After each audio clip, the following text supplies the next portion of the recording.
It is Wednesday, Parshas Chikas Bulak Test Tammuz Tufshin Pai Vuf, June 24th, 2026. My name is Gershy Schwarcz. I'm your host on Edge. Your daily report of the news of the last 24 hours, powered by Yiddish24, provided to you by The Click.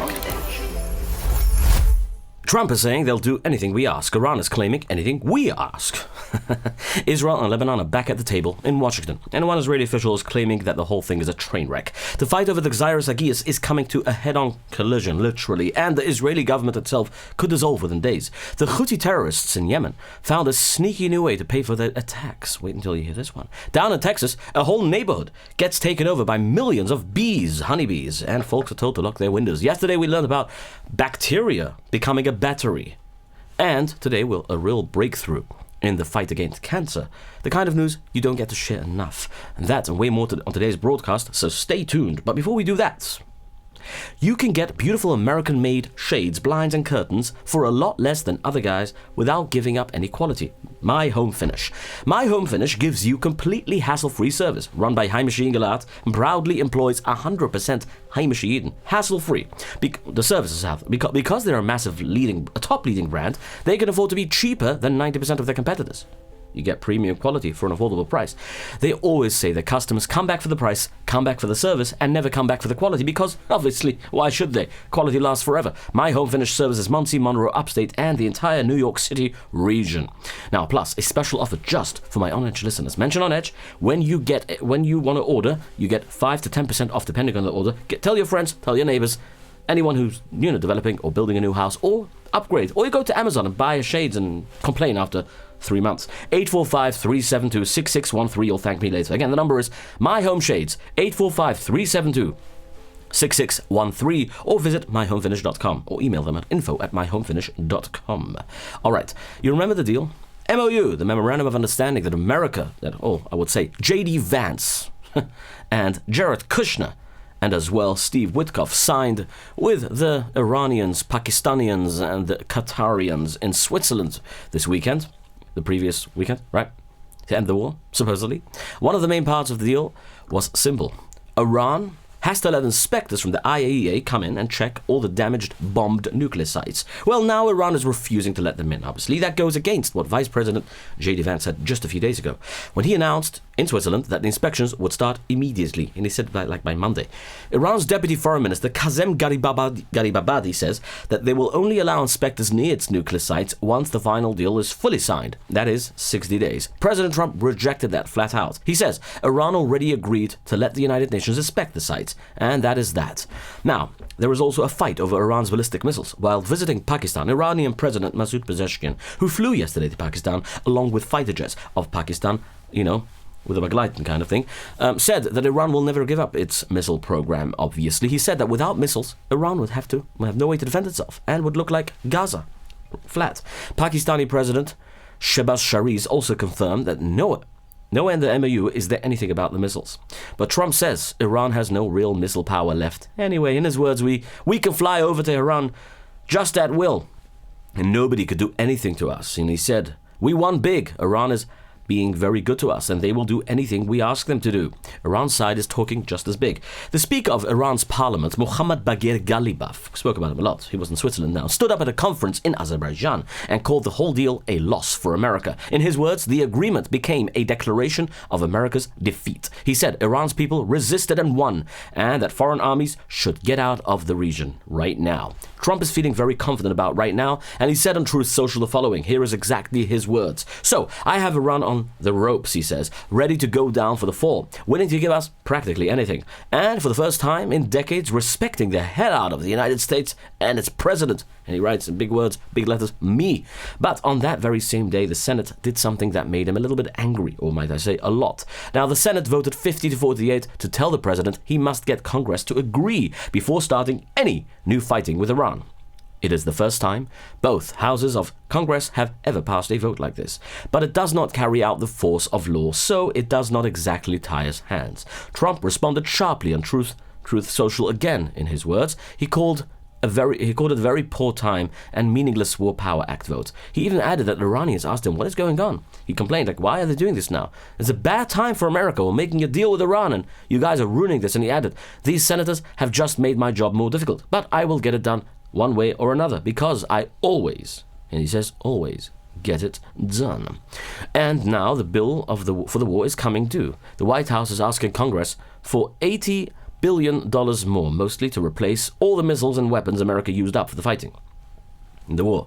That is more than double what Pentagon told Congress that the war would cost just a month ago. Senators from both parties are pushing back, saying they don't want to keep spending on a war many of them never wanted. Now that the fighting is slowing down, something big is happening in the Strait of Hormuz. All right? What's happening in the Strait of Hormuz? When Iran closed it, thousands of sailors were left stuck at sea, unable to move. Now the United Nations has started a huge rescue. More than 11,000 sailors are being brought out on hundreds of ships. Sadly, 14 sailors were killed during the war. Ships are slowly starting to carry oil through the area again, but European aviation officials are still worried, and they're warning airlines not to fly over Tehran for now, over Iran. They say that the ceasefire could still break in short stretches. There is also a fight over money in the Strait of Hormuz. Iran wanted to charge ships a fee just to pass through, right? We spoke about this. U.S. Secretary of State Marco Rubio is in the Gulf region right now. He's visiting United Arab Emirates, Kuwait, and Bahrain to calm down the neighbors, the Arabic neighbors who are nervous about the deal with Iran, to make sure that the strait stays open and free for ships, obviously, free of fees. And on that, Rubio said, on Iran's sanctions, he said no. It is international waterway. No country is allowed to charge fees or tolls on an international waterway. He said every country in the region would agree with him. Then Trump went on Truth Social and wrote the following. He says, Iran has informed the US that despite troublemaking, fake news reporting to the contrary, there are no tolls, no insurance costs, and no other charges of any kind being sought or received by Iran on ships traveling the Strait of Hormuz.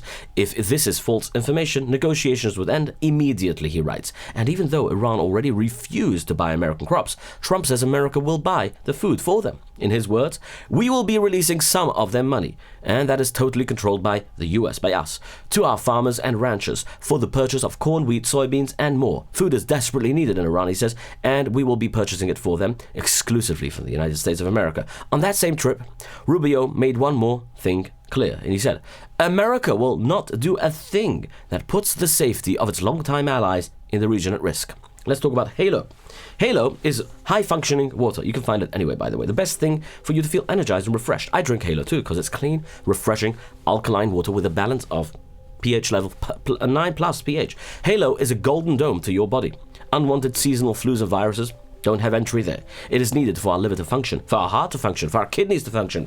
That is why you need Halo. High-functioning water. Halo 2, available in all groceries and supermarkets, everywhere and anywhere. All right. It has a great hechsher, by the way, if you're concerned. American intelligence is looking into a strange report about a possible new Iranian weapon. Back in April, an F-15 pilot was shot down over Iran. He came down and he says he saw a huge group of drones flying together, all shaped like a jellyfish. Intelligence officers are now trying to figure out if Iran really built such a crazy weapon, or if the pilot's memory was a little bit affected by the crash. Well, not confirmed yet. All right, let's continue. Let's move on to Israel and Lebanon. The two countries are sitting down for peace talks, like I said in the beginning, in Washington. This is already the 5th round. The main thing on the table is whether Israel will pull some of its soldiers back from the southern Lebanon area. This comes after a new ceasefire that was put together with the help of Qatar and Pakistan. But here is the part that has Israel worried. The deal sets up a special group made of the United States and Iran to watch over Lebanon. Yeah, Israel is left out of that group completely, and Israeli officials say that it even gives Iran a say over what the Israeli army is allowed to do. One Israeli official called the whole thing an absolute disaster. Israel's ambassador to America, Yechiel Leiter, called the talks a complete disaster. He says, they have drifted from what they were supposed to be, and now the terrorists feel stronger and bolder. The leader of the Hezbollah terror group, Naim Qassem, confirmed that when on television and demanded that Israel pull out of Lebanon completely, and he said Israel cannot keep any land once a ceasefire is signed. Lebanese President Joseph Aoun said the same very thing, nothing less than a full Israel withdrawal. Israel's Defense Minister Israel Katz said no. He said even if America demands it, Israel will not withdraw from Lebanon. Now, Lebanon's foreign minister is trying to find a middle path. He's asking the Arab countries to keep the Israeli-Lebanon talks separate from the bigger talks between America and Iran. And Rubio agrees with that. He says, you cannot end a war as long as Iran's terror groups keep firing drones and missiles at them. While the diplomats are talking in Washington, the fighting on the ground has not stopped. On a ridge in southern Lebanon, Israeli soldiers killed a group of Hezbollah terrorists who were riding a bulldozer and a motorcycle. The army says the terrorists had threatened the soldiers first. The soldiers fired warning shots and then struck them directly. In another village, Israeli forces surrounded a group of Hezbollah terrorists and sealed up the tunnel openings around them. They did this because the terrorists used those underground tunnels for surprise attacks and to try and kidnap soldiers. But in one area in the west, the Israeli army actually pulled back. After the soldiers left, the Lebanese army reopened the road so people could return home. This is part of a test, letting the Lebanese army take over the spots where Hezbollah pulls out. Down in Gaza, the Israeli army destroyed 4 rocket launchers. The army says Hamas set them up during the ceasefire. The launchers were fully loaded and pointed towards Israeli soldiers. The army hit them before they could even fire a single rocket. Now, the army also killed a Hamas terrorist who took part in the October 7th invasion. His name was Akram Abu Mahdi, and he was killed in an airstrike in southern Gaza on Sunday. The army says that he had gone back to rebuilding Hamas and planning new attacks on soldiers and on regular people. In the West Bank, Israeli forces and the Shin Bet killed an arms dealer named Mohammed Zaid. Now, Israel says that he supplied the weapons used in a shooting last year that badly wounded 2 soldiers. He had been moving from one safe house to another to avoid being caught. Here is a strange report or a story from Yemen. A new report says the Houthis terrorists built a complicated system using digital money, cryptocurrency, like Bitcoin. They built it to hide from sanctions placed on them. They used the digital money to buy weapons and drones and to pay for their attacks on ships. Reports say the money comes from Iran, from mining digital currency, and from the protection fees that they force on ships in the Red Sea. They move it through different digital accounts and then turn it into cash. And even with all the pressure Iran is showing off, this week Iran put up the biggest offshore oil platform ever placed in the Persian Gulf, a giant steel structure weighing about 6,000 tons. Iran says its own engineers built the whole thing with no foreign help, even after sanctions, even after American and Israeli strikes hit oil sites during the war. It is set to pump about 35,000 more barrels of oil a day. Now to the story that touches our community very deeply, the Gzeilas Hagia story. The fight over drafting Yeshiva Bucherim into the Israeli army has gotten very serious. On Tuesday, Shas leader Aryeh Deri and Degel HaTorah leader Moshe Gafni sat down with Prime Minister Benjamin Netanyahu. They gave him a clear warning. If the government does not immediately move to a law to protect Yeshiva Bucherim, to give them a status that they are serving because of the learning they're serving, and stop the arrests, they will help bring the whole government down as early as next week. Netanyahu promised them that he is committed to passing it and he's committed to helping them, and that he will work very fast to move this law into action. Now, at the same time, both parties are denying rumors that they already made a quiet deal with him. The rumors claimed that they agreed to early elections and other laws in exchange. Shas and United Torah Judaism say it very plainly. There is no deal, and our demand stands on its own. Thousands gathered in their cars to fill the highways, obviously, in Yerushalayim, holding a major demonstrations against the Gzeilas Hagias. Mayor Porush spoke at the protest, and he said that no country in the world does this to its citizens. Porush stated that here in Israel, where Jews run the government, treating their own Jewish brothers with such evil force is unacceptable.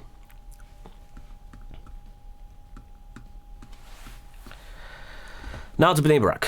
Thieves broke into the Chernobyl Besmedrash in Rehov Chavakuk and stole the silver the Rebbe used at the Tish, worth about 120,000 shekels a while ago. They struck while the Rebbe was away in Yerushalayim, spending a Shabbos at the Koisel with about 100 Chassidim. It's part of a wave of break-ins hitting Bnei Brak, but there is a good ending to it. After a police search, the silver was given back yesterday, and it came back just one day before the Rebbe left on a trip to Moldova.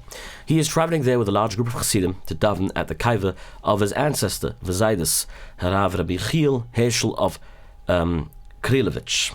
The Rebbe put in great effort and money into restore the kaiva, and this is the first time he is visiting it. And there is heartbreaking news out of Moldova this morning as well. A young Chernobyl chassid, from England actually, who lives in Yerushalayim, traveled with the Rebbe to Moldova with the Chassidim to Mekom Sekadeshim from Yerushalayim. Akiva Rand Ulav Hashulam, only 29 years old, father of little Kinderlach, was killed in a terrible car accident at Kishinev. He was a British citizen He was learning Yerushalayim, and he came together with a group of Hasidim for one purpose, to daven at the kaiva of Admoir Harav Rabbi Yechiel Hershel Kirilovich, in the old cemetery then in Chisinau. I think it's called Chisinau. Yeah, I think Chisinau. I don't remember. Yeah, all these European towns to pronounce those names. The Yotzat is today, actually. On the way, their car lost control, overturned, and rolled into a deep ravine on a major highway there. Local rescue forces extracted him from the wreckage in critical condition, but sadly, the efforts of resuscitation failed and he was nipped at the scene. Several others were in the car and were also injured and were taken to hospitals nearby with minor degrees of injury. Now, he was the brother of the one that was saved, Benes Gudel, in the terror attack in Golders Green just a few months ago. Zaka's international team, together with the local shliach Harav Salzman, rushed to the scene and found the car completely crushed there in the Raven. And they're working right now with Manich La'ad, the foreign ministry, and also the local authorities to bring him home, Lekvira in Eretz Yisrael, as soon as possible. We should all be Mavakesh Rachman for the family, and they're going through such a hard time, you know. It's such a terrible tragedy for them. Being that Protobyte obviously is a sponsor here, this story is very personal because one of the partners, one of the people working at Protobyte, servicing people from Protobyte, is obviously related to the Sakiva. So, here in Palm Tree, Kiryas Yoel, the officials of Palm Tree, Kiryas Yoel, met with U.S. Postal Service last week. They're asking for their own zip code to make sending and getting mail easier.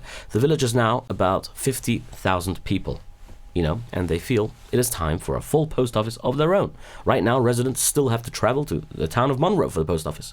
At the meeting, the Postal Service raised one concern of their own, and they said that the mail carriers are not always treated well, and the children in some areas need to be a little bit more respectful, and they promised to run an awareness campaign in the schools about it. Why ask Capital Group? Because if you want to borrow some money, you know the answer is always yes. 718-831-2168.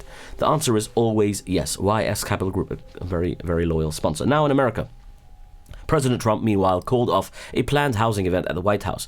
He said that he will not move forward until Congress passes what he calls the Save America Act, a law that would require proof of citizenship to vote.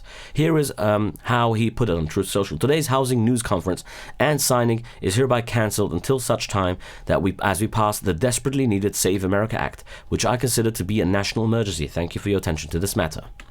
On the defense side, Secretary of War Pete Hegseth announced the first big test of the Golden Dome. The Golden Dome is the giant missile shield President Trump wants to build all over America. The same idea as the Israeli Iron Dome, but on a much bigger scale, meant to stop everything from drones to long-range missiles and even ones launched from space. The way it is supposed to work is in layers, a web of sensors and trackers that spot an incoming missile even before it gets launched into space, because you know how it flies, right? Those missiles fly up from Earth into the orbit and then into space, and then they travel at very, very high speeds, then entering the orbit again and then entering the Earth and then obviously hitting the target. So usually what happens is the missiles are detected at an early stage, but not as early as the Golden Dome wants it to be. So, and then interceptors knock it out of the sky in space. This week's test used a new self-operating system with what they call direct energy, meaning a laser, not a regular missile, and Hegseth said it shot down a number of incoming threats on its own. He called it a full mission of success and said it dynamically defeated every single threat. In plain words, it stopped every test target that they threw at it. Now, this was only one early test of one part of the system.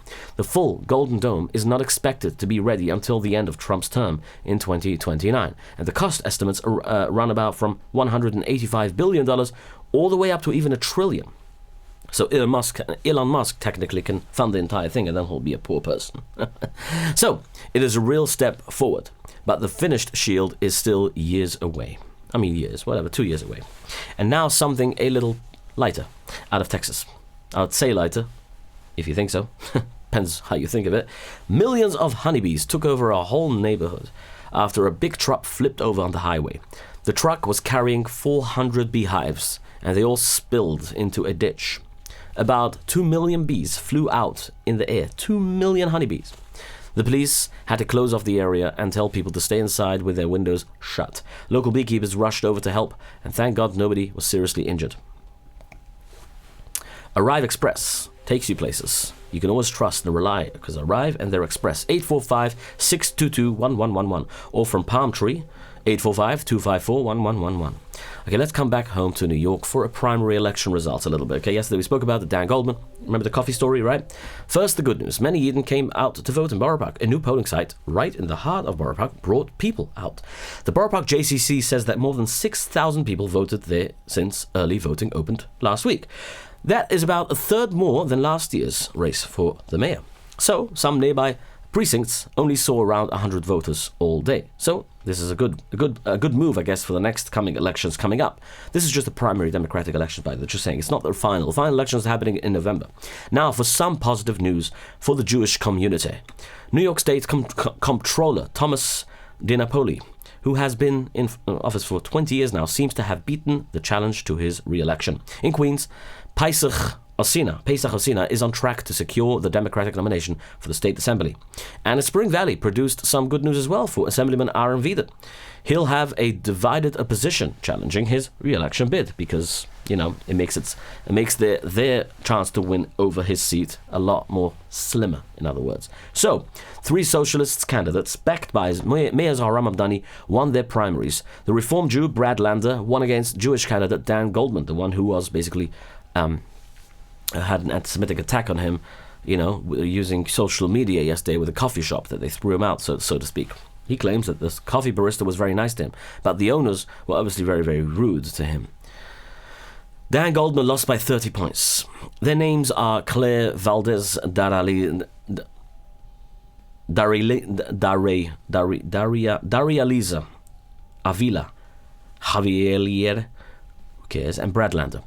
Brad Lander is a Reform Jew who just last month walked up into a mosque in Queens and called Israel's war a genocide and then recited a verse from the Quran in Arabic. Listen to this. Allahu Samad, Lam Yalid wa Lam Yulad wa Lam Yakul lahu Kufan Ahad. Yeah, Brad Lander. The mosque's sheikh is a man who called the Holocaust exaggerated and who praised Hamas about a month after the attack on Simchas Torah. And during that same service, an imam prayed for the killing of infidels by the sword. Israel was a central issue in these races. Obviously, the candidates supported by the Jewish Democratic Council of America lost in 2 districts.